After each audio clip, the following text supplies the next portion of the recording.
current contract with the state of Mississippi is set up, they built their own stadium first. They will lose ownership of the current stadium and be unable to sell the land it sits on.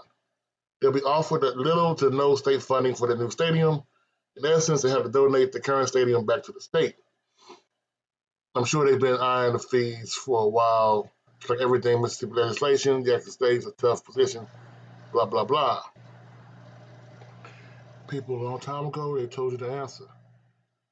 Now it's time for the remix. But first, explain to them. It's called gentrification. It's what happens when the property value of a certain area is brought down. Huh? You listening? Yeah. They bring the property value down. They can buy the land at a lower price. Then they move all the people out, raise the property value, and sell it at a profit. That's the bottom line to this whole thing. They're gentrifying a stadium. But see, the thing people don't realize, there's an answer to gentrification. It's called regentrification. So certain things has to happen for you to get a gentrified area, if you will. One, the population must destroy the area, devalue the area. Second, they must make sure, and I mean they must make sure, that there is no new bills going on in the area. There's no self-preservation in the area. So now I do hear you, Jackson State, about your stadium.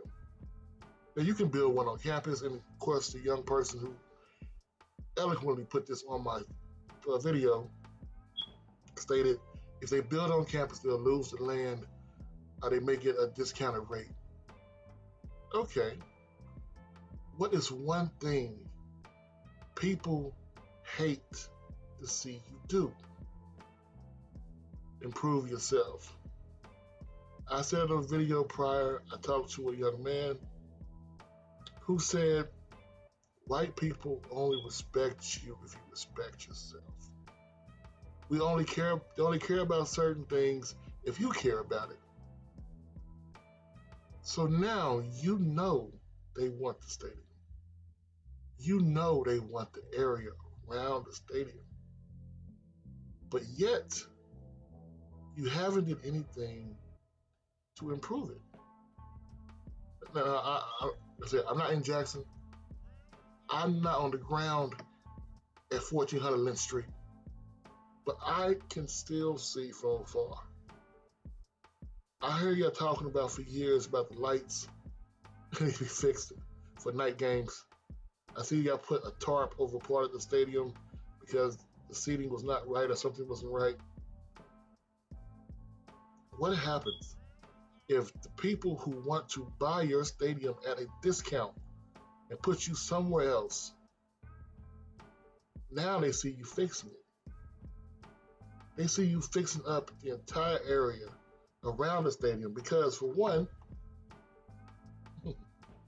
they think you want to keep the stadium. And that, my friend, is a definite no-no for them. They can't have you fixing up something that they want. If they see you fixing up the stadium, their plans of getting you on the cheap goes away. Now I know you're gonna say, well, how do we get the money? It's all about the money, dummy. Alright. So in my best Fred Sanford voice, you big dummy, this is how you get the money. I told you before, online classes. Jackson State University is the biggest online presence for HBCUs, pre and post prime. I dare you to go online right now. Just at Jackson State, hashtag Jackson State, hashtag God to God, hashtag DI Love. Say something bad. Within 4 minutes, you may have 49 people running down your throat. Jackson State has that presence. If they want to promote the online classes, online degrees, the bachelor's, the master's, the doctorates they have, promote that online. people will apply. For one, it's still one of the cheapest online schools. But now you're going to get an HBCU degree, and you live up in California, you live in Idaho, Washington. You can say, I went to Jackson State online. I'm using the same model as UTRGV. You can say you went there without actually going there. But you go there, you gotta pay the piper. And the piper, I don't mean Roddy. The piper is those activity fees.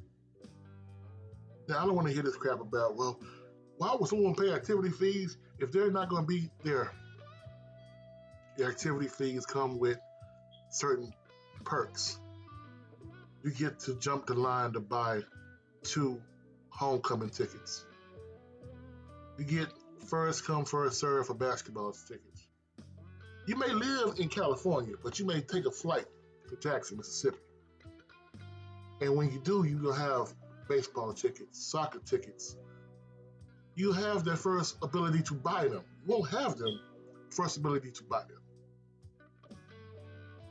Now when it comes down to that fee, I know you're going to say Jackson only has 4,700 or so undergrad students right now on campus. If Jackson State could just get to the wonderful number of 20,000, so you're going to take the 15,000 and you multiply that by $352, multiply that by 2. That's per year. You know what you're going to get, people? You're going to get like $10,500,000 just in activity fees. That's what the key part is. The grind is real. You getting those fees, you can fix the stadium to a point where when they come to pay you to leave, they got to pay you back for all you put into it. So you have the money to build your own stadium on campus because you sold them what you upkept. Like I said, I'm not in Jackson right now. I'm not on the ground. I don't know what's going on behind those closed doors.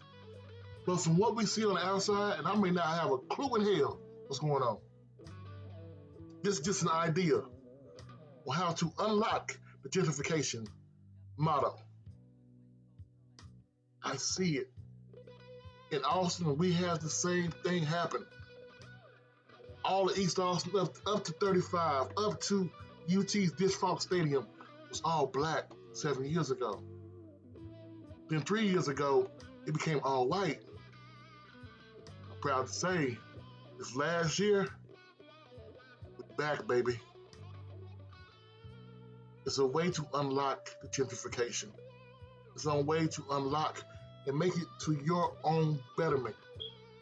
If they want to get that stadium, all you gotta do is invest in it, baby. And you invest in that stadium, like my man Riley always say, you gotta pay what you owe. And Jackson can use this for their betterment. Pushy Loves need to work online. And we're gonna see just how far Jackson can get if they actually use their online presence and their online muscle to flex and get everything they need done in the stadium and the surrounding areas. It's Coach Simmons. I'm rooting for you, Jackson. Fired up.